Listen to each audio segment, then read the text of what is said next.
दर्शकवृन्द, तपाईलाई कार्यक्रम दृष्टिकोणमा हार्दिक स्वागत छ। म ऋषिराम उपाध्याय। कार्यक्रम दृष्टिकोणमा हामीले समसामयिक विषयवस्तुका बारेमा बहस गर्ने गर्छौं। यसै क्रममा आज हामीले नेपालको न्यायालयमा देखिने विवादका बारेमा कुराकानी गर्नेछौं। यसका लागि हामीसँग हुनुहुन्छ अधिवक्ता रामकृष्ण काफ्ले। काफ्ले सर, यहाँलाई कार्यक्रममा हार्दिक स्वागत छ। धन्यवाद। नमस्कार। यो अहिले देखिएको विवाद खास के हो? अब सतहमा देखिसकेको विवाद भएको कारणले गर्दाखेरि छोटो उत्तर दिनुपर्दा त लगभग दैनिक पत्रिका पढ्ने, समाचार सुन्नेहरू हामी सबै विदित छौँ। यसमा विवाद न्यायालयसँग सम्बन्धित रहेको र छोटो प्रश्नसँगै सम्बन्धित रहेर छोटो उत्तर दिनुपर्दा स्वार्थसँग जेलिएको विवाद हो। संस्थालाई बदनाम गराउने, प्रक्रियालाई ध्वस्त पार्ने, प्रणालीलाई सिद्ध्याउने, यो खालको एउटा विकृत चाहिँ विवाद हो। यसको सुरुवात कहाँबाट भयो, कसरी मान्न सकिन्छ? अब यसको विवादको सुरुवातलाई चाहिँ हेर्दाखेरि अलिकति सुदूर पूर्वमा जानुपर्ने हुन्छ, इतिहास कोट्याउनु पर्ने हुन्छ है। तटीय क्षेत्रका बासिन्दाहरूले खोलो धमिलो देख्यो भने अचम्म मान्छन् एकछिनलाई, त्यहाँ तत्काल पानी परेको पनि हुँदैन। तर बुझकीहरूको स्वभाव के हुन्छ भने यो धमिलो आउनुको कारण मुहानमा पक्कै केही भएको हुनुपर्छ, मुहानतिर केही छ, या त पहिरो लड्यो या पानी पर्यो ठुलै। त्यसैले हाम्रो यो अहिलेको चाहिँ विवादको विषयवस्तुलाई कोट्याएर हेर्ने हो भने हामी राजनीति चाहिँ सबै कुराको मूल भएको कारणले गर्दा राजनीतिमा पुग्नुपर्ने हुन्छ। किन राजनीतिलाई कोट्याउनु पर्ने हुन्छ न्यायालयको विषयमा भनेर धेरै साथीहरूले प्रश्न गर्न सक्नुहुन्छ। फेरि किनभनेदेखि हामीसँग न्यायालयसँग प्रत्यक्ष सम्बन्धित एउटा निकाय छ, न्याय परिषद। जस्तै न्यायाधीशहरूको नियुक्ति, सरुवा, बढुवा, खोसुवा पनि लगायतका कामहरू गर्न पाउँछ, अर्थात् न्यायपालिकाभित्रका प्रशासनिक कामहरू गर्न पाउँछ र त्यसमा राजनीतिक हस्तक्षेप पनि गर्छ। त्यो नियुक्ति, त्यसको चाहिँ संरचना, जुन पदेन सदस्यको संरचना छ, त्यसका काम कारबाहीहरू छन् हैन। र न्यायाधीशहरूको नियुक्ति संसदीय सुनवाईबाट ओके हुनुपर्ने एउटा यान्त्रिक व्यवस्था राखिएको छ। त्यो यान्त्रिक किनभने त्यसले नियुक्तिलाई अहिलेसम्म एकजना बाहेक कसैलाई बदर गरेको छैन, भेटिङको व्यवस्था छैन। तर भन्न चाहिँ हामी संसदीय सुनवाई भन्छौँ।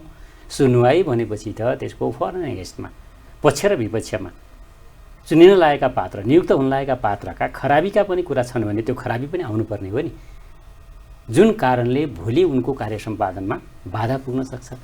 त्यसको लागि उनको इतिहास हेरिनु पर्थ्यो र इतिहास हेरेर भविष्यको अनुमान गरिनु पर्थ्यो। त्यस्तो नहुने गरेको कारणले त्यसैले यो विवाद प्रत्यक्ष रूपमा सतहमा देख्नेहरूले न्यायपालिकाभित्रको एउटा व्यक्तिको एउटा फैसलासँग सम्बन्धित विवाद हो कि भनेर इमिडिएट भएको संसद पुनर्स्थापनाको विवादसँग र त्यसभन्दा पछाडि गएर एउटा मन्त्रीको नियुक्तिको विवादसँग लगेर जोडेर हेर्ने गरिएको रहेछ। त्यो साह्रै निर्विवेकी हुन्छ, अबौद्धिक हुन्छ र अपूर्ण हुन्छ त्यसरी हेर्दा। त्यसैले यो संरचनागत विवाद हो। अब तपाईले जुन संसदीय सुनवाईको विषयको कुरालाई पनि उठाउनु भएको छ, नेपालको संसदीय सुनवाईको खास व्यवहारिक प्रयोगभन्दा सैद्धान्तिक विषयलाई मात्रै अलिकति प्रयोगमा ल्याउँदाखेरि यस्तो अवस्था आएको? अवश्य। यसलाई त सैद्धान्तिक भन्दा पनि अघि नै एउटा शब्द प्रयोग गरेँ नि सर मैले, यान्त्रिक। हजुर, यसलाई यान्त्रिक प्रयोग गरियो, मेकानिकल है। के हुन्छ भने यो न्याय परिषद, राजनीति, न्याय, यी सबै कुराहरू त समाजशास्त्रीय विषय हुन् नि। समाजशास्त्रीय विषयलाई समाज सापेक्ष भएर हेर्नुपर्ने हुन्छ है। अनि समाजशास्त्रीय विषय समाज सापेक्ष रूपमा नहेरेर यसलाई यान्त्रिक रूपमा त्यो स्टेप यो यो यो पार गरेपछि यो हुन्छ भनेर हेर्न थालियो भने यो त विशुद्ध यान्त्रिक हुन जान्छ। न्यायाधीशको नियुक्ति गर्नुपर्छ, त्यो नियुक्तिमा न्याय परिषदलाई चाहिँ मिटिङमा राख्नुपर्छ, उनलाई 2-4 प्रश्न सोध्नुपर्छ, त्यस पछाडि नियुक्ति दिनुपर्छ, अनि चिया खाजा खाएर उठ्नुपर्छ। उनले गएर नियुक्ति पाएर काम सुरु गर्छन्, अनि पत्र पत्रिकाले लेख्छन् संसदीय सुनवाई भएको हो भनेर। यसरी बच्चाहरूले त्यो भात पकाई खेले जस्तो, भाँडाकुटी खेले जस्तो औपचारिकतामा न्याय परिषद जस्तो संवैधानिक निकायले, न्यायाधीश जस्तो समाजका हरेक क्षेत्रलाई असर पर्ने व्यक्ति नियुक्त गर्ने कुरो है। 3टा कुरा त न्यायालयमा रहेको हुन्छ नि त। न्यायाधीशको न्यायालय आफैले घरले काम गर्ने होइन, कुर्सी र टेबलले काम गर्ने होइन, न्यायाधीशले काम गर्ने हो। जनताका स्वतन्त्रता, जीवन र सम्पत्ति, यी 3टा कुरा जिम्मा रहेको निकायमा नियुक्त गरिने व्यक्तिहरूका लागि गर्नुपर्ने कामलाई त्यसरी यान्त्रिक रूपमा न्याय परिषदले हेरिदिएपछि अनि के हुन्छ भन्दा परिणाम अहिले सतहमा देखिए जस्तो अब यो हुने नै थियो। हुनु पर्थ्यो कस्तो त, या त जरुरतै थिएन, परीक्षा प्रणाली अपनाइनु पर्थ्यो। हरेक तहमा परीक्षा प्रणाली अपनाउने, किन योग्यतालाई निष्कलङ्क रूपमा निर्विवाद रूपमा र तटस्थ रूपमा परिणाम निकालिदिने त परीक्षाले हो नि त। जसरी आज हामी हेर्छौँ तुलनात्मक रूपमा लोकसेवाका परीक्षाहरू कम विवादित छन्, विवादितै छैनन् त भन्न सकिन्न। निरपेक्ष विवाद नभएर सापेक्ष विवाद होला, अर्को एउटा निरपेक्ष विवाद पनि रहन्छ कहिलेकाहीँ। तर न्याय परिषदमा सर गजबको कुरो छ, किनभने जिल्लामा नियुक्तिको लागि चाहिँ परीक्षाको व्यवस्था छ, तर पुनरावेदन पनि पिकाइन्चुज, सर्वोच्च पनि पिकाइन्चुज, र लगिएको मान्छेको बारेमा प्रश्न गर्न पाउने निकाय चाहिँ फर्मल, औपचारिक, विशुद्ध यान्त्रिक। त्यसो भएपछि त त्यो परीक्षा प्रणाली नै भएन नि त। परीक्षा नभएपछि मान्छे योग्य गए भनेर कसरी अनुमान गर्ने? छान्ने तरिकामा त एउटा मापदण्ड हुनुपर्छ नि त। किन छानियो? होइन, हामी यसरी दुईजना बसिरहेका छौँ होइन, सर किन प्रश्नकर्ता हुनुभरमा किन उत्तरदाता भने? छानिएको छ नि है। अनि यही तत्कालै हामीले एउटा अराजक स्थिति सिर्जना गर्ने, म चाहिँ सरलाई प्रश्न गर्न सुरु गर्ने, अनि सरले चाहिँ उत्तर दिनुपर्ने स्थिति आयो भने यो हाम्रो इन्टरभ्यू कहाँ पुग्छ, यो हाम्रो छलफल कहाँ पुग्छ? उद्देश्यमूलक हुन्छ र हुँदैन नि है। त्यसैले त्यो न्याय परिषदले नियुक्त गर्दा संसदीय चाहिँ निकायले, संसदीय हामीले चाहिँ त्यो सुनवाई भन्छौँ नि, त्यो सुनवाई वास्तविक कार्यमूलक र परिणाममुखी हुनु पर्थ्यो, र त्यो परीक्षा प्रणालीमा आधारित भएर हुनु पर्थ्यो। त्यसका पारदर्शिता हुनु पर्थ्यो। के प्रश्न सोधिए? एक त उहाँलाई नियुक्ति गर्नको आधार के होइन, कनिष्ठलाई लगेर वरिष्ठलाई छाडिएको हुन्छ नि त। अनि त्यो ठाउँमा उहाँ पर्नु र उहाँ नपर्नुको कारण के भन्ने पनि उत्तर आउनुपर्छ नि त। पारदर्शिता भने त त्यो पनि होला नि, जनताले त त्यो पनि सुन्न चाहन्छ नि त। त्यसैले रामकृष्ण काफ्ले चाहिँ कुनै ठाउँमा नियुक्त भयो र ऋषिराम उपाध्याय पर्नु भएन भने ऋषिरामजी नपर्नुको कारण पनि र रामकृष्ण काफ्ले पर्नुको कारण पनि तथ्यसहित, चित्तबुद्ध उत्तरसहित, उसको योग्यता र तपाईँको चाहिँ अयोग्यतासहित आउनु पऱ्यो नि त। हो, त्यो चाहिँ सोध्न पाइँदैन, त्यो सोधिया छैन। त्यसको उत्तर न पत्रिकामा आउँछ, न निकायमा आउँछ, न गर्नेले भन्छ मैले यस कारणले उसलाई चाहिँ योग्य देखेर ल्याएँ भन्छ। सुनवाईमा यी प्रश्न सोधिएका थिए, यी सबैको उत्तर आयो, हामी सन्तुष्ट भयौँ भनेर आउँछ र आउँदैन। त्यसैले त्यो औपचारिक, त्यसलाई अब यो शब्द मैले सरी भनेर प्रयोग गर्नुपर्छ, क्रियाश्राद्ध जस्तो, तिथि हेरेर गरिने क्रियाश्राद्ध जस्तो पारिएको छ। त्यसैले ती औपचारिकतामा सीमित भएका कुराले बेला बेलामा यस्ता सामाजिक विस्फोटहरू गराउँछन्, र यो सामाजिक विस्फोट त्यसैको परिणति हो। गलत कामको गलतै परिणाम आउँछ। यो कामै गलत थियो, त्यस कारण परिणाम गलत आयो। भनेपछि अदालतमा न्यायाधीश नियुक्ति पार्टीका असल र इमान्दार कार्यकर्ताहरूको हुने गर्छ भन्ने कुराको एउटा आरोप लाग्ने गर्छ, त्यो सत्य हो कि होइन? यसलाई त्यसै गरी बुझ्दा पनि हुन्छ, र त्यसलाई अझ राम्रोसँग बुझ्दा के गर्नुपर्छ भने सर, त्यही शब्द प्रयोग गर्ने ठाउँ किन दिया होला न्याय परिषदले है? संसदीय सुनवाईका चाहिँ व्यक्तित्वहरूले त्यो ठाउँ किन दिनुभयो होला?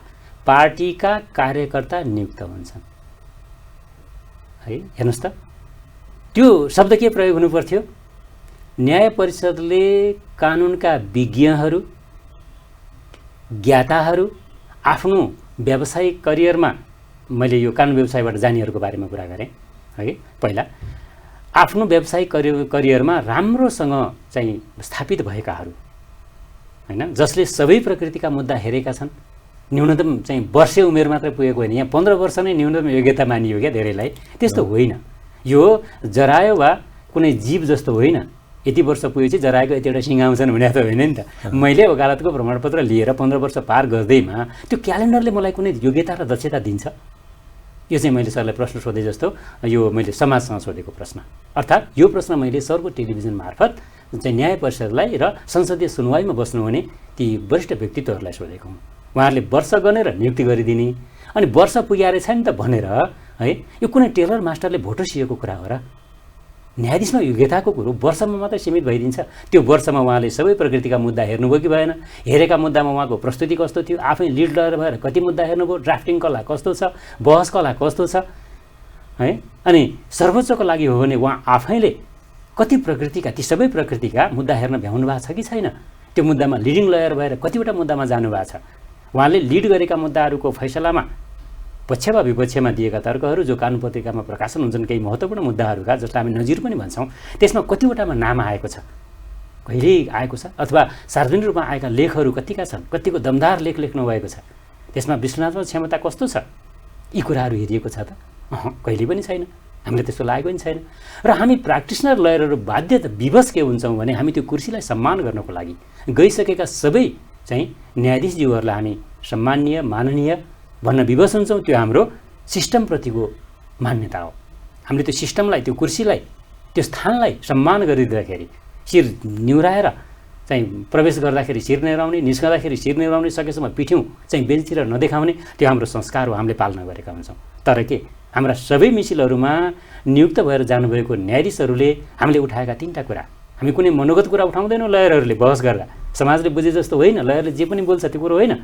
राज्यले बनाएको कानुन, पक्षले ल्याएको प्रमाण र आफ्ना सैद्धान्तिक विधिशास्त्रीय तर्क, ती 3टालाई जोडेर गर्ने हो नि त बहस। अनि त्यसको मूल्य र मान्यता उहाँले कतिको बुझ्नु भएको छ फैसलामा देख्न पाएका छौँ त हामीले, भन्दा अधिकांशमा छैनौँ। 30 वर्षदेखि वकालत गर्दैछु, 31 वर्ष लागिसकेछ। जिल्लादेखि सर्वोच्चसम्म चाहिँ वकालत गरेको छु। लगभग सबै किसिमका मुद्दाहरूमा वकालत गरेको छु। अर्धन्यायिक निकायहरूमा, विशेषमा प्रहरी सैनिक अदालतहरूमा मैले धेरै ठाउँमा वकालत गर्दाखेरि आज यो मैले चाहिँ एउटा लोकप्रिय जनताले मन पराएको टेलिभिजन च्यानल मार्फत बोल्ने अवसर पाउँदा मैले यति कुरा भन्नुपर्छ। यो समाजप्रतिको मेरो इमान्दारिता पनि हो। तर अहिले सर्वोच्चमा जानुभएका सबै चाहिँ अथवा सबै अदालतहरूमा रहनुभएका जिल्लाका विषयमा म भन्दिनँ, त्यहाँ भेटिङ सिस्टमबाट परीक्षाबाट जानुहुन्छ करियर जजहरू हुनुहुन्छ। तर नियुक्ति भएर पिक एन्ड चुजबाट लगिएका जजहरूमा अब कार्यक्षमताको प्रश्न उठाउने अधिकार ममा रहँदैन। तर उहाँहरूको फैसला लेखाइ, उहाँहरूले बहस गर्दा हामीलाई सोधिने प्रश्न र उहाँहरूको आदेश गर्ने तरिकासँग चाहिँ बौद्धिक रूपमा, सैद्धान्तिक रूपमा सहमति राख्न सक्ने ठाउँ चाहिँ छैन। अब एउटा हाम्रो नेपालको अहिलेको एउटा चलन, पछिल्लो चरणको चलन के छ भने अदालतमा मुद्दा पर्छ, मुद्दा अदालतले फैसला गर्दा आफ्नो पक्षमा फैसला भयो भने त्यो न्यायाधीश, त्यो अदालत चाहिँ एकदम स्वतन्त्र छ, सक्षम छ भन्ने आफ्नो पक्षमा फैसला नहुने बित्तिकै त्यसका विरुद्धमा उत्रने हाम्रो एउटा परम्परा बसिसकेको छ कि यसले गर्दा स्वतन्त्र न्यायपालिकामाथि नै एउटा प्रश्न चिन्ह बारम्बार खडा भइरहेको देखिन्छ। अब यो प्रक्रियाबाट पार पाउन के गर्ने? वास्तवमा सरले भन्नुभएको कुरो एकदमै सही, यो कुरो उठेको छ र यो मैले लयर भएको नाताले भन्नुपर्छ, कानुन व्यवसायी भएको नाताले परिणामलाई आधारित भएर आफूले हेरेको मुद्दा जित्दा ठिक र हार्दा बेठिक भन्नु कानुन व्यवसायीको व्यावसायिक आचरण विपरीतको कुरा हो। कारवाही गरे पनि हुन्छ, त्यो रामकृष्ण काफले भए रामकृष्ण काफलाई कारवाही गर्नुपर्छ, अरू भए अरूलाई, किनभने यो ठेक्कामा मुद्दा लड्ने प्रक्रियाका मानिसले मात्रै बोल्छन्। एउटा कानुन व्यवसायीले ठेक्कामा मुद्दा लड्नुहुन्न, परिणामसँग उसको सरकार हुनु हुँदैन।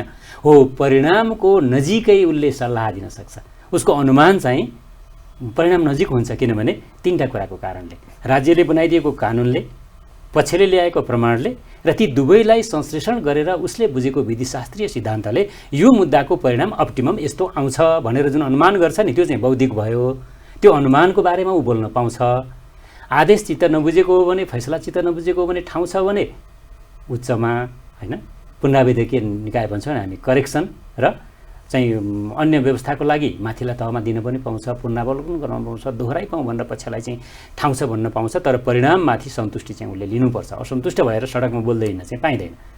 त्यो चाहिँ हामी कहाँ अहिले विकृति हामी लयरहरूबाट पनि सुरु भएको छ। यो आफैमा गलत हो, मैले सुरुमा नै भने, मैले गरे नि गलत। पछिल्लो चरणमा यो खास गरी अहिले सर्वोच्च अदालत, प्रधान न्यायाधीश र न्यायाधीशहरूको विषयमा जुन खालको अहिले पछिल्लो चरणमा देखिएको विवाद छ नि, र यो विषय पनि यसकै एउटा पाटो हो भन्ने देखिन्छ क्या। र हाम्रो राजनीतिक दलहरूले खास गरी संसद विघटन पछिको जुन खालको परिस्थिति छ नि, त्यो परिस्थितिमा सर्वोच्च अदालतले जुन किसिमको फैसला गरेको छ, जहाँ जहाँ जजसको पक्षमा अथवा विपक्षमा होइन, यो र त्यो अहिले हामी यहाँ नभनौँ। अब यो आउँदाखेरि र अर्को कुरा हाम्रो राजनीतिक दलहरूमा पनि कस्तो देखियो भने सर्वोच्चमा मुद्दा परिसकेपछि एक थरीले सर्वोच्चले यस्तो कुरा सुनोस् भनेर आमसभाबाटै भनिदिने, अर्को थरीले फेरि हिजो एउटाले आमसभामा मान्छे जम्मा गर्यो, अर्को आमसभा जम्मा गरेर ल सर्वोच्चले नजिकै छ, हाम्रो माइक त्यतै फर्किया छ, राम्रोसँग ध्यान दिएर सुनोस् भन्ने तरिकाको यस्तो खालको टिका टिप्पणी पनि आएको देखियो कि यसले यो अवस्था र स्थितिमा यही तरिकाले जाने हो त हाम्रो न्यायालय? अब गलत है, राजनीतिले गरेको त्यो दुवै चाहिँ चरित्र जुन छ नि, त्यो कुसंस्कार भनौँ न अघि, त्यो गलत हो। अदालतका फैसलाहरू टिप्पणीको विषय बन्नु हुँदैन। अदालतका फैसलाहरू मञ्चका विषय बन्नुहुन्न। राजनीतिक मञ्चले आफ्ना राजनीतिक सिद्धान्तका कुरा गर्ने हो, आफ्ना कार्यक्रमका कुरा गर्ने हो, समसामयिक के विषयमा त्यो मञ्चको आयोजना गरिएको, मुद्दाको बहस त पक्ष विपक्षका लयरहरूले अदालतभित्र गर्ने हो नि। परिणाम के आउँछ भन्ने कुरो भोलि थाहा हुन्छ नि, होइन? परिणाम गलत भएदेखि करेक्सनको ठाउँ छ भने पुनरावलोकन होला, जस्तै सर्वोच्चको सवालमा पुनरावलोकन। सिद्धान्त त त्यो हो, तर व्यवहार त हाम्रो राजनीतिक दलका मूल नेतृत्वले नै के भनिदिनु भयो भने सार्वजनिक ठाउँमा मजासँग बकाइदासँग सर्वोच्च अदालतले कान खोलेर सुनोस्, वाक्य यही छ, गलत होइन? अब यो शैलीले गर्दा आम नागरिकमा पनि के देखियो भने अदालतप्रति विश्वसनीयता, अदालतमा गएर मैले न्याय पाउँछु, म अन्यायमा परेको छु, मेरो न्याय 100% स्थापित हुन्छ भन्ने कुरामै दुविधा छर्ने, भ्रममा पार्ने काम त हाम्रो देशका मूल राजनीतिक दलका नेतृत्वले नै गरे नि। मैले सुरुमा उठानमा एउटा प्रसङ्ग यही कारणले पनि भनेको थिएँ, हामी त्यो ठाउँमा फेरि पनि पुग्छौँ जस्तो लागेको थियो। सरले सही प्रश्न सही सन्दर्भमा उठाउनु भएको छ। राजनीतिक निकायहरू, राजनीति गर्नेहरू नै गलत भएका कारणले नै, मुहान धमिलो भएकै कारणले खोलाहरू धमिला भएका हुन्। मैले सुरुमा त्यो प्रसङ्ग त्यस कारण जोडेको थिएँ। हामी कहाँ सर राजनीति कस्तो भइदियो भने राजनीतिले नीतिलाई लिने हो, सधैँ उसले हरेक कुरालाई गिजोल्ने होइन। हामी कहाँ न्यायालय गिजोलियो। राजनीति भनेको राज्य हो, मानौँ न एकछिनलाई, होइन? राज्यको निकायभित्र अदालत पर्दैन है। अदालत आफैमा इन्डिपेन्डेन्ट हुन्छ है। त्यसको इन्डिपेन्डेन्सीका 3टा कुराहरू उसले प्रयोग गर्न पाउनुपर्छ भनिन्छ। इन्डिपेन्डेन्सीभित्र, स्वायत्तताभित्र, स्वतन्त्रताभित्र के पर्छन् भन्दा एउटा सङ्गठनात्मक स्वतन्त्रता, होइन? उसका गठनमा संविधानले जे भनेको छ त्यही हो, 3 तहका अदालत भने सक्यो, होइन? कहिलेकाहीँ सर्किट गठन गर्ने सर्वोच्चको भन्न लाग्दा मानेन नि, किन भन्दा संविधानमा व्यवस्था छैन। उसको सङ्गठन 3 तहको 3 तहमा काम गर्छ, इन्स्टिट्युसनल इन्डिपेन्डेन्सी। त्यस पछाडि फङ्सनल, उसले गर्ने काम कारबाहीमा कार्यपालिका वा व्यवस्थापकले हस्तक्षेप नगरोस् भनिन्छ। र तेस्रो कुरो उसको चाहिँ बजेटरी सिस्टममा कसैको दयामाया हेर्न नपरोस्, एकमुष्ट बजेटको एलोकेसन हुन्छ र त्यो आर्थिक खर्च उसले गर्न पाउँछ भन्ने हो। हामी कहाँ सैद्धान्तिक रूपमा यसो हेर्दा यी 3टै कुरा छन्। त्यस कारण जुडिसियरी स्वतन्त्र छ जस्तो लाग्छ, उसलाई फङ्सनल अटोनोमी पनि छ, इन्स्टिट्युसनल पनि छ र फाइनेन्सियल पनि छ जस्तो लाग्छ। तर व्यवहारमा यो छैन, किनभने हरेक कुरोमा यहाँसम्म कि सर ल मानौँ न यो गएको संसद विघटनको मुद्दालाई त अझ ल संसदसँग सम्बन्धित अलिकति राष्ट्रिय स्तरको मुद्दा भयो, टच गरे भनेर भन्नु। यहाँ त दैनिकीमा व्यक्तिका मुद्दामा पनि राजनीतिक मञ्चमा कुरा उठेका हुन्छन्, जुन कुरो चाहिँ अत्यन्तै घोर आपत्तिजनक हुन्छ क्या, होइन? न्यायालयको स्वतन्त्रताको सम्मान गर्ने भनेको त राजनीतिले हो, किन राजनीति भनेको राज्यको मुख्य नीति हो। उसले बनाइदिएको ल अन्तर्गत चलेको छैन भने त पक्षले च्यालेन्ज गर्ने ठाउँ आफ्नो ठाउँमा छ, छँदैछ। अघि नै पनि भन्यो, करेक्सनको ठाउँहरू छन्। अनि मञ्चबाट कहीँ राजनीतिक कुरा गरिन्छ, मञ्चबाट कहीँ गाली गरिन्छ, मञ्चबाट कहीँ चाहिँ धन्यवाद दिइन्छ न्यायाधीशलाई, होइन? न्यायाधीशलाई पुरस्कार दिइन्छ, केही गरिँदैन नि, है? चुनावको र अदालत नेपालमा मात्रै हो कि यो प्रक्रिया विश्वका अन्य मुलुकमा पनि यति साह्रो चाहिँ अदालत र न्यायालयप्रतिको अर्थ नबुझ्ने अवस्था चाहिँ के देखिन्छ? हेर्नुहोस् न, अर्थ नबुझ्ने मात्रै हो र दैनिकीमा त झन् बिग्राउँदो क्या, झन् ओह्रालो लाग्दो, झन् खिँदो स्थितिमा, है? सम्मान गर्दै संस्कार बसाउँदै जानुपर्नेमा हामीले बुझेकै पनि त लगभग समाजलाई बुझ्न थालेको 35 वर्ष भएछ नि त। हामी त दैनिक ओह्रालो लागेको देख्छौँ। अदालतहरूप्रति सम्मान बढ्नुभन्दा, आस्था बढ्नुभन्दा 3टै कारणले, राजनीतिक मान्छेहरूका कारणले, त्यहाँ भित्रका व्यक्तित्वहरूको कारणले र बाहिरी घेरामा रहेका कारणले, है? कतिपय जस्तै बाहिरी घेरामा भन्नाले हामी लयरहरू, होइन? यी 3टैको कारणले अदालतलाई गिजोल्ने, अदालतको बेइज्जत गर्ने र न्यायिक प्रक्रियालाई बिथुल्ने खालको कामहरू भएका छन्। यो कसैको लागि पनि हितकर हुँदैन। इन्स्टिट्युसनल्ली राज्यको लागि त हितकर हुँदैन, राजनीति गर्ने मान्छेहरूको लागि नि हितकर हुँदैन। आज उसको पक्षमा फैसला गरिदिए ठिक, अनि विपक्षमा गरिदिए बेठिक। अनि न्यायाधीशलाई कहिले धन्यवाद दिएछ, कहिले गाली गरेछ। न्यायाधीश धन्यवाद र गालीको पात्र हुँदैन, है? अब 2टा मुद्दा फैसला गर्यो भने एउटा आफ्नो पक्षमा भयो भने अघिल्लो दिन त जय जयकार गर्ने, अनि फेरि त्यसको 2-4 दिनपछि त्यही मुद्दा अर्कै मुद्दामा फैसला आफ्नो पक्षमा अथवा आफन्तको पक्षमा भएन भने त्यति बेला चाहिँ मजासँग खुलेर गाली गरिदिने, पक्लास, हैन? गाली पनि त्यो लेभलको क्या। यो तरिकाले न्यायालयको फैसलाका विषयमा जुन कुरा उठाउन गर्न पाइँदैन, अब यी लगायतका जुन खालको एउटा आचार संहिता छ नि, यो आचार संहिता सम्बन्धी ज्ञान हामीले राम्रोसँग नदिन नसक्या हो कि जान्दा जान्दै पनि त्यही थाहा पाएर पनि नपाए चाहिँ गरिदिएर जे गर्दै हुन्छ भन्ने अवस्थामा पुग्यो। हामी कहाँ कस्तो भयो भने सर यो ज्ञानको कुरोलाई चाहिँ दुरुपयोग गर्ने, है? ज्ञान र शिक्षाको बारेमा एउटा बडो मजाको भनाइ छ, मलाई सन्दर्भ मिलेर भन्न मन लाग्यो, है? ज्ञानलाई मूर्खले र ज्ञानलाई विद्वानले 2 किसिमले प्रयोग गर्छन्, है?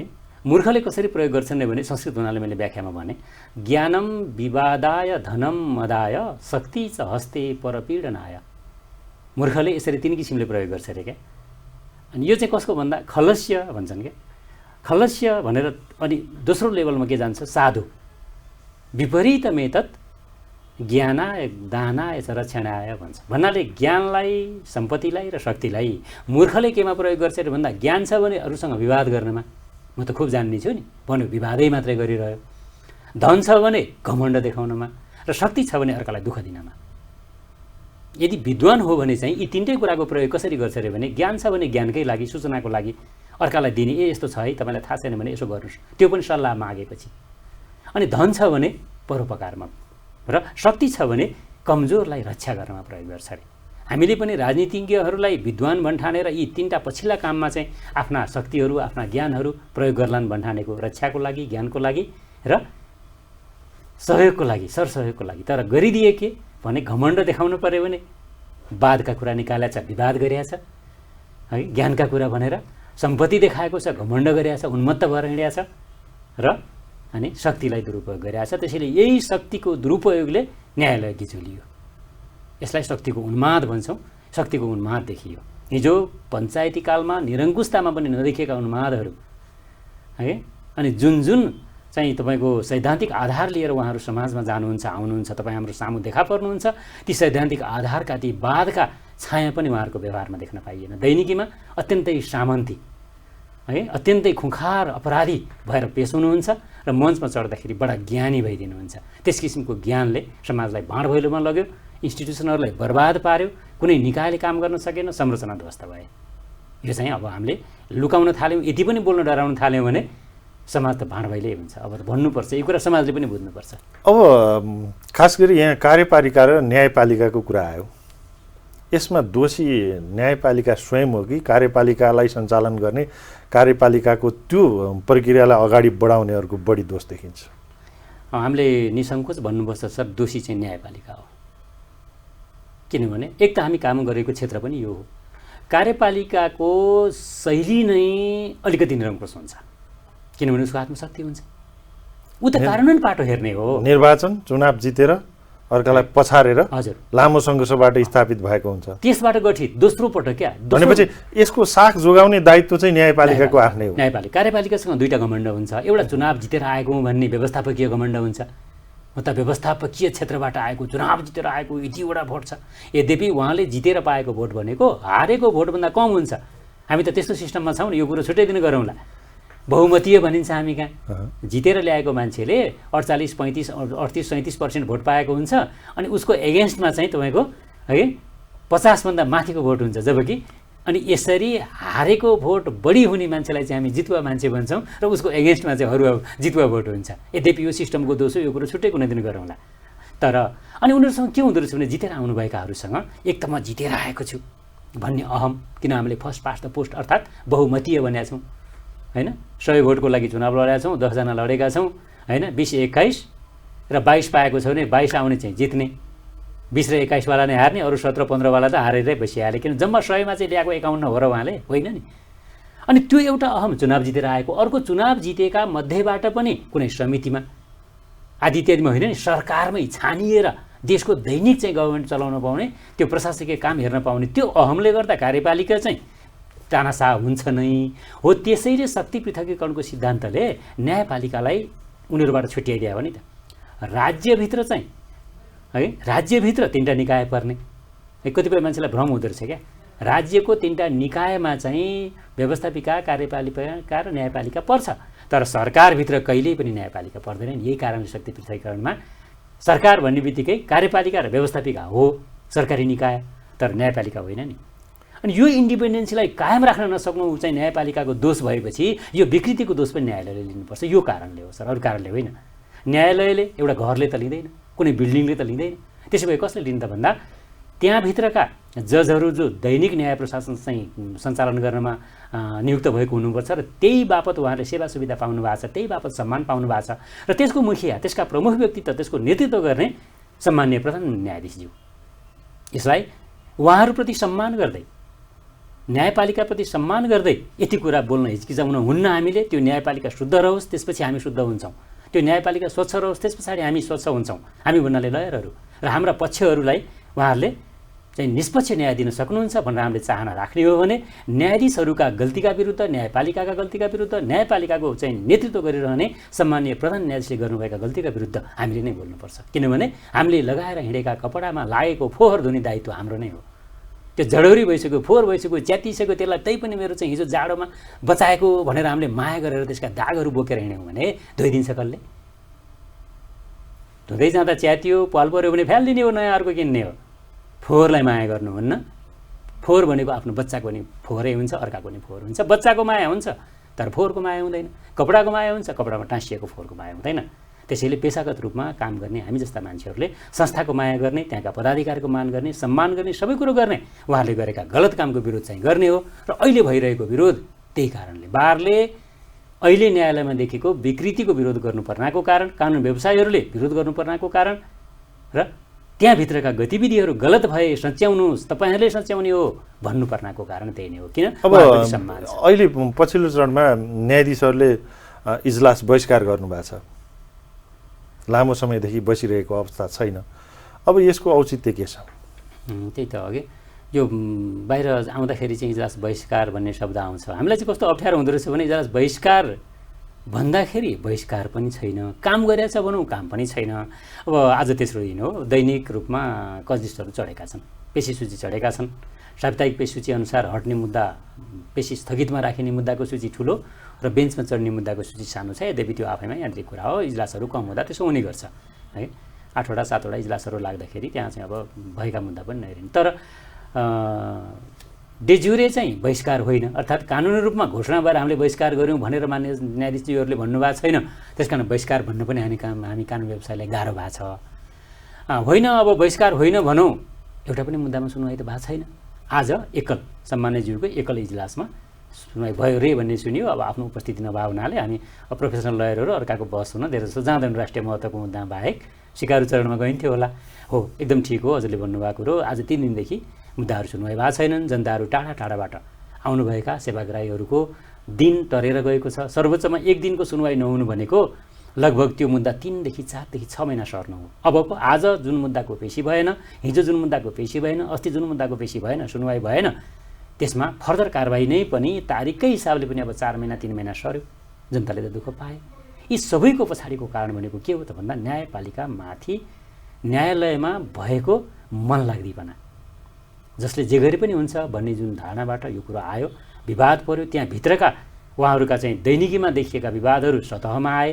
त्यो विवादले राष्ट्रिय रूप लियो, राजनीतिले पनि त्यसमा हस्तक्षेप गर्यो, सरकारले त्यसका चाहिँ पक्ष र विपक्षमा बोल्न थाले, सरकारी मान्छेहरू बोल्न थाले। स्वभावैले हामी लयरहरूले पनि त्यो विकृतिको विरुद्धमा बोल्नुपर्ने स्थिति आयो। बेन्चहरू त्यसकारण अब प्रत्यक्ष जनजीवनको भाषामा भन्दा बहिष्कार भएका छन्।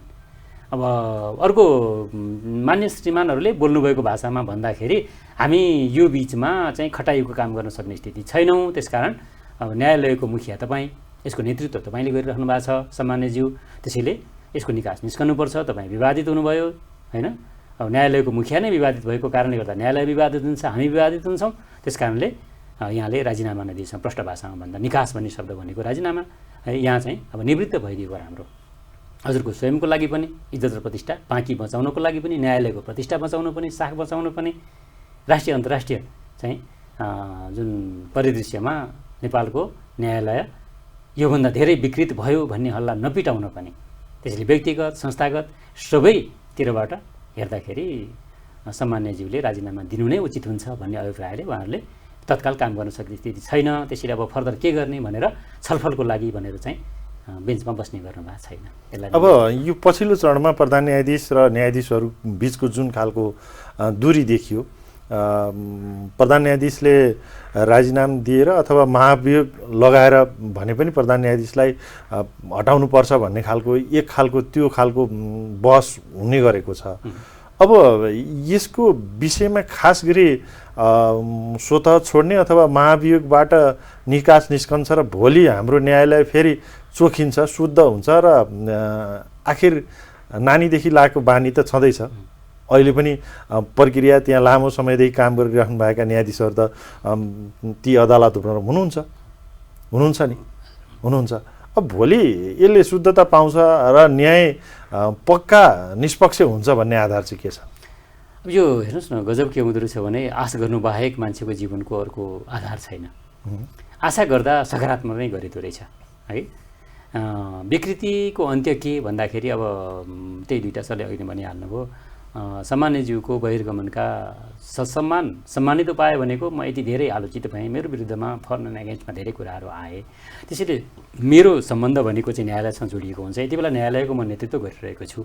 त्यसकारणले विवादहरू आएपछि मैले बहिर्गमनमा गइदिनु नै राम्रो हुन्छ भनेर राजीनामा दिनु स्वविवेकी अधिकारको कुरा भयो होइन। यो चाहिँ व्यक्तिगत नैतिकता, आचरण, चरित्र, व्यवहार, संस्कार धेरैमा जोडिएको कुरा भयो। राजीनामा दिनुपर्छ होइन। त्यसैले मैले यी 4-5 कुरा भने नि होइन। राजीनामा नदिँदाको उहाँलाई फाइदा के, राजीनामा दिँदाको घाटा के, व्यक्तिगत रूपमा अडिट पनि गर्नु पर्यो। अनि उहाँको व्यक्तिगत घाटा र नाफाले न्यायालयलाई पार्न जाने घाटा के होइन, राष्ट्रिय राजनीतिमा यसले पार्ने असर के, न्यायालयको अन्तर्राष्ट्रिय छविमा पर्ने असर के, यिनलाई पनि अडिट गर्नुपर्ने स्थिति। अब प्रधान न्यायाधीश स्वलेन्द्र शमशेर राणाले राजीनामा दिँदा न्यायालयलाई फाइदा के हुन्छ, नदिँदा घाटा के हुन्छ, त्यसलाई दुईवटा एङ्गलबाट हेर्नु पर्यो। अब उहाँले राजीनामा दिनुहुन्न, दिँदाखेरि गलत संस्कार बस्छ र हरेक पटकका न्यायाधीशहरूले यो चाहिँ संस्कारको यो अब कुसंस्कारै भनौँ त्यसको चाहिँ सामना गर्नुपर्छ र भोलि पनि विवादित हुन्छ न्यायालय, अनि विवाद हुने बित्तिकै राजीनामा दिनुपर्छ भन्ने कोडबाट हेर्दाखेरि पनि यान्त्रिक रूपमा हो कि जस्तो लाग्ने। तर त्यो अनुमान गरेर है सधैँ विकृतिलाई बोकिराख्नुपर्छ त्यसो भए भन्दा यो चाहिँ विशुद्ध एउटा यान्त्रिक अडान हुन जान्छ। किनभने मेरो कार्यकाल यति वर्षको त्यति वर्षसम्म म टिक्नै पर्छ भन्दा त्यो बिचका परिवेशहरूले फरक पार्छ। त्यो त के भने कार्यकाल भनेको एउटा टर्म भनेको चाहिँ एउटा अनुमानित समय हो। त्यो अन्यथा भएन भने अर्थशास्त्रको परिभाषा जस्तै लाग्छ कि यहाँ पनि बजारको स्थिति के हुन्छ भन्दा अन्य स्थितिहरूमा चाहिँ प्रतिकूल अवस्था आएन भने भनेर अनि बजारको चाहिँ व्याख्या गरिन्छ नि। त्यस्तै त्यो कार्यकालको व्याख्या पनि के भने बिचमा अन्यथा भएन भने त उहाँले बिताउनु पाउने कार्यकाल बाँकी छ। तर बिचमा अन्यथा भयो। अन्यथा केमा भयो भन्दा संस्था पनि बदनाम हुने भयो। सहकर्मी न्यायाधीशहरूले इजलास अघि अब चाहिँ हामीले सार्वजनिक भाषै प्रयोग गर्दा बहिष्कार गर्नुभयो। अनि दैनिक चाहिँ पेशी खटाउने काम नगर्ने सहकर्मीहरूले भन्दा अब के त त्यसपछि हामीसँग अर्को एउटा कठोर चाहिँ अवस्था छ नि त कि सहकर्मी बाँकी सबै न्यायाधीशहरू जो सामान्य न्यायाधीशहरू हुन्छ उहाँहरूलाई चाहिँ बहिर्गमनमा पठाएर कारबाही गरेर निष्कासनमा लगेर अब सामान्यज्यूले एक्लै नेतृत्व गर्न सक्नुहुन्छ त? यो पनि प्रश्नसँगै आयो नि त। अब यहाँ त दुईवटा के हामीसँग छनौटमा के रह्यो त भन्दाखेरि अब यही रूपमा बहिष्कार र अर्थात् काम नगर्ने चाहिँ परिपाटी र सामान्यज्यू चाहिँ एउटा पाटोमा गइराख्ने एउटा समानान्तर परिपाटी बनाउने हो कि त्यसरी चल्छ त भन्ने प्रश्न पनि अब उत्तर खोज्नुपर्ने भयो होइन। सामान्यज्यूले बाँकीलाई कारवाही गरिदिनुहुन्छ नि त, त्यो ठाउँमा चाहिँ नियुक्ति गरेर अब अदालत अगाडि बढाउने भन्ने पाटो हेर्दाखेरि पनि सम्भव हो त त्यो भन्ने कुरा आयो। सम्भव र के हुन्छ भने हामीले अनुमान गर्दा सम्भाव्यताको अध्ययन भन्छन् नि, त्यो सम्भाव्यतासहित गर्नुपर्ने स्थिति आयो। त्यसले सम्भाव्यतासहितको भन्दाखेरि त अनि बाँकी 14 जनाको इस्युमा चाहिँ नेगेटिभ कुरा आएको हो त पब्लिसिटीमा? होइन नि त त्यो त है। अहिले पब्लिकली आएको भनेको त कहाँबाट भनेदेखि यो इस्यु उठेको यसको यो भुसको आगो सल्किएको धेरै भित्रबाट, धुवाँ निस्किन थालेको धेरै भित्रबाट र अहिले ज्वाला देखिएको चाहिँ के भन्दाखेरि नयाँ सरकार मन्त्रीमण्डल गठन हुँदै गर्दा नियुक्तमा जानुभएका एकजना चाहिँ मन्त्री जो सम्मानज्यूको नातेदार हुनुहुँदो रहेछ। त्यो नातेदार त्यो निकायमा नियुक्त गरिँदा बार्गेनिङ भयो भन्ने कुरो बाहिर आएपछि त्यो विरोध खप्न नसकेर मन्त्रीज्यूले राजीनामा दिनुपर्ने स्थिति। अनि त्यो राजीनामा दिएको स्थितिलाई लिएर आएर कार्यपालिकासँग हेर्नुहोस् है एउटा सैद्धान्तिक कुरो जोडिएको छ। यो नियुक्तिको कुरो मात्र यसमा होइन, त्यो नियुक्तिको कुरोमा के जोडियो भन्दाखेरि ऋषि सर कार्यपालिकासँग न्यायपालिकाको प्रमुखले बार्गेनिङ गर्नु हुँदो रहेछ भनेपछि त अघि हामीले उठाएको एउटा कुरा आयो नि। कार्यपालिका र न्यायपालिका भनेको चाहिँ सेपरेसन अफ पावरमा फङ्सनल इन्डिपेन्डेन्सी रहनुपर्ने, इन्स्टिट्युसनल इन्डिपेन्डेन्सी रहनुपर्ने निकाय। तर कार्यगत रूपमा कार्यपालिकाको प्रमुखसँग न्यायपालिकाको प्रमुखले जब पदकै लागि बार्गेनिङ गर्नुभएको हो भने त्यो विरोध खप्न नसकेर मन्त्रीज्यूले चाहिँ राजीनामा दिनुपर्ने। अनि त्यही इस्युमा त्यही आरोप लागेका सामान्यज्यूले चाहिँ राजीनामा दिन नपर्ने कुरोले त फेरि अप्ठ्यारो पार्यो नि त। किनभने त्यो दबाब त खप्न सकिएन, हुँदै होइन राजनीतिक कारण नियुक्त गरिएको भन्ने कुरो त आएन नि त।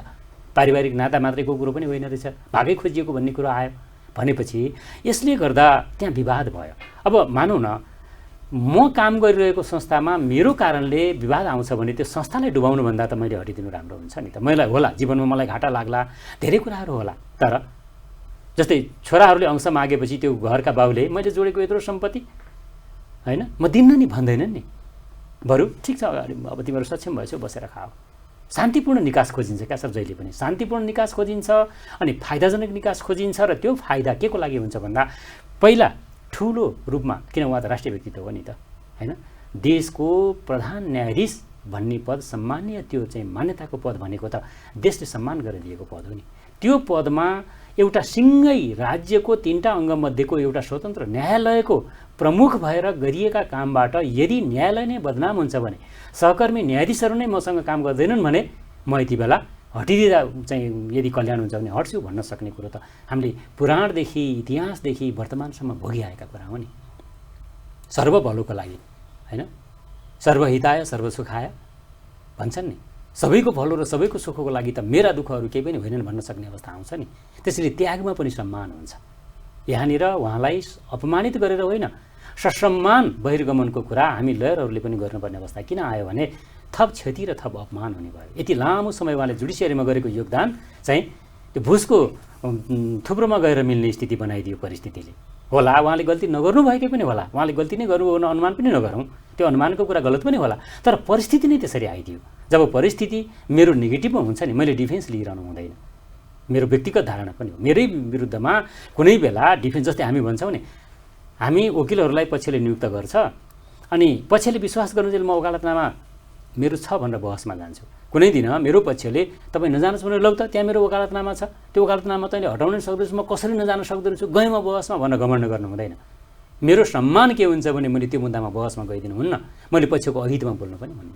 त्यसैले आफूले आफैलाई आत्मानुशासन भनिन्छ क्या सर यसलाई। यति बेला सम्मानज्यूले अनुशासनका कुरा गर्दा चाहिँ टर्मको कुरा मैले राजीनामा दिन कहाँबाट पर्छ, म कहाँबाट बाध्य छु र भन्ने कुरा अनुशासनको कुरा हो। अनुशासनभन्दा एक कदम माथि हुन्छ आत्मानुशासन, जो सभ्य नागरिकले सधैँ फलो गर्छ। उहाँ त सभ्य नागरिक मात्रै नभएर देशको एउटा सर्वोच्च न्यायालयको सर्वोच्च पदाधिकारी व्यक्ति, त्यो सम्मानीय पदाधिकारी व्यक्तिले आत्मानुशासनमा रहने बेला भएको छ र आत्मानुशासनको चाहिँ उच्च मापदण्डमा रहेर सम्मानज्यूले राजीनामा दिनु भनेको, बहिर्गमनमा जानु भनेको उहाँको बाँकी जीवनलाई सम्मानित रूपमा बिताउनु हो र न्यायालयले आफ्नो सम्मान कायमै राख्नु हो। यसमा दुवैको हित छ, संस्थाको पनि हित छ, सम्मानज्यूको पनि हित छ। अब नेपाल बार एसोसिएसनको निर्णय पछिल्लो निर्णय छ, यसलाई चाहिँ कसरी हेर्नु भएको छ? संस्थाले गर्नै पर्ने निर्णय गरेको हो, किनभने बार र बेन्च हुन त यहाँ 2-3 शब्दहरू प्रयोग भए। सडकबाट राजीनामा माग्यो म दिन्न भनेर, बार सडक होइन, यो साह्रै आक्रोशमा रिसमा बोलिएको शब्द हो। सम्मानज्यूबाट त्यस्तो शब्द आउन हुँदैन है। त्यो सम्मानज्यूले त्यसरी प्रयोग पनि गर्नु भएन होला, त्यो कुनै रूपमा लाक्षणिक रूपमा आयो होला, त्यो शब्दको शाब्दिक अर्थ पनि नखोजौँ। बार भनेको सडक होइन। प्रधान न्यायाधीशले मैले राजीनामा त दिन्न भन्नुभएको छ नि त। नदिन पाउनुहुन्छ, त्यो त बाध्यता पार्ने कुरै होइन, तर नदिँदाको क्षति र दिँदाको सम्मान मैले अघि नै भने नि। राजीनामा नदिँदाको थप व्यक्तित्व र संस्थागत रूपमा हुने क्षतिलाई पनि उहाँले अडिट गर्नुपर्छ, त्यसको आकलन गर्नुपर्छ, त्यसको स्वतन्त्र मूल्याङ्कन उहाँले एक्लै बस्दाखेरि ब्रह्म विवेकले गर्नुपर्छ। आँखा हेरेर खोलेर औँठो ठड्याएर होइन, एक्लै भएर आँखा चिम्म गरेर आकाशतिर फर्केर हेरेर आफ्नै ब्रह्मलाई साक्षी राखेर म मेरोसँग कुरा गर्दैछु भनेर, मैले कुरा गर्ने कोही साथी पाइनँ भने मेरो हुन्छ अरे क्या सर। त्यहाँ मान्छेसँग 2टा चिज हुन्छ अरे, एउटा म हुन्छ, अर्को मेरो हुन्छ। त्यसैले सम्मानज्यूले मसँग मेरोको अर्थात् उहाँले आफैसँग आफ्नो ब्रह्मसँग चिम्म आँखा गरेर आफ्ना विगतहरूलाई, अब संस्थामा उहाँ रहँदाको हितलाई, आफ्नो हितलाई, संस्थाको क्षतिलाई, आफ्नो क्षतिलाई, यी सबै कुरोलाई चाहिँ लेखाजोखा गरेर मैले यसो गरेँ भने संस्था पनि बच्छ, म पनि बच्छु, मेरो आजसम्मको योगदान पनि बच्छ। त्यसले काम गर्दै जाने क्रममा यो भएछ, प्रसङ्गवश पनि यस्ता कुराहरू आए, मैले गल्ती नगर्दै पनि गल्तीको परिस्थितिमा परेँ होला, परिबन्धले यस्तो भयो होला। किन परिबन्धका कुरा त कानुनमा त आउँछन् नि, त्यो गुरुप्रसादको कथाको लागि मात्रै आएको शब्द होइन त्यो, परिबन्ध हाम्रो जीवनका लागि पनि आएका हुन् र जगतलाई बुझ्न पनि। त्यसैले आफ्नो जीवन, आफ्नो जगत, आफ्नो पेसा, आफ्नो मर्यादा, आफ्नो संस्थाको मर्यादा, यी सबै कुरालाई बुझ्ने भए सम्मानज्यूले राजीनामा दिनु यो साह्रै उत्तम काम हुन्छ, अति उत्तम काम हुन्छ र यसको विकल्प अर्को केही पनि हुँदैन। राजीनामा नदिएर अड्नु त्यो अपमानित विकल्प हो भने राजीनामा दिएर बाहिर जानु सम्मानित विकल्प हो। सम्मानज्यूप्रति सम्पूर्ण सम्मानसहित यो चाहिँ लोकप्रिय च्यानल मार्फत यहाँसँग कुरा गरिरहँदा म एउटा चाहिँ पेसागत कानुन व्यवसायी भएको कारणले, उहाँ उच्च अदालतमा हुँदाखेरि पनि सर्वोच्चमा आइसकेपछि पनि र अहिले सम्मानजी हुनुभएपछि पनि पटक पटक बहस गरेको एउटा व्यावसायिक कानुन व्यवसायी भएको नाताले उहाँप्रति सम्पूर्ण सम्मानसहित सम्मानज्यू यहाँको हितको लागि म हातै जोडेर भन्दैछु, यहाँकै हितको लागि, न्यायपालिकाको हितको लागि राजीनामा दिनु यहाँको कल्याणमा हुन्छ। एउटा यो कुनै पार्टीको कुनै चाहिँ पद नभएको विशुद्ध वकालत मात्रै गरिरहेको कानुन व्यवसायीले बोल्यो भनेर यसलाई अन्डर एस्टिमेट गरे पनि मलाई केही भएन, म कानुन व्यवसाय नै गर्ने मान्छे हुँ। मेरो सम्मान अदालतप्रति छ, मेरो सम्मान न्यायाधीशहरूप्रति छ र त्यो सम्मानलाई मैले सम्मान्य जीवको सम्मान, न्यायालयको सम्मान र आफ्नो पेसाको पनि सम्मान, तिनटै सम्मानलाई उच्चतम रूपमा सम्मान गर्दा मैले फेरि पनि हात जोडेर भन्दा म चाहिँ सम्मान्य जीवको राजीनामाले नै यो व्यक्तिगत, पदीय र संस्थागत तिनटैको चाहिँ सम्मान रहन्छ भन्ने कुरा विश्वास गर्छु। हुन्छ, यहाँको महत्त्वपूर्ण समयका लागि धेरै धेरै धन्यवाद। हस्, धन्यवाद। यो च्यानलमा आएर यसरी बसेर कुरा गर्न दिनुभयो, समसामयिक विषयमा कुरा गर्न पाएँ। कसैप्रति आग्रह पूर्वाग्रह नराखिकन मैले सैद्धान्तिक प्रश्नहरूका सैद्धान्तिक र व्यावहारिक दुवै कुरो जोडेर मेरो जानकारीमा आएसम्मका उत्तरहरू दिएको छु। यसको लागि म फेरि पनि ऋषि सरलाई हार्दिक आभार व्यक्त गर्छु र अर्नीको च्यानललाई पनि। दर्शकवृन्द, आजको लागि दृष्टिकोण यहीँ सकिन्छ। मलाई पनि बिदा दिनुहोस्। नमस्कार।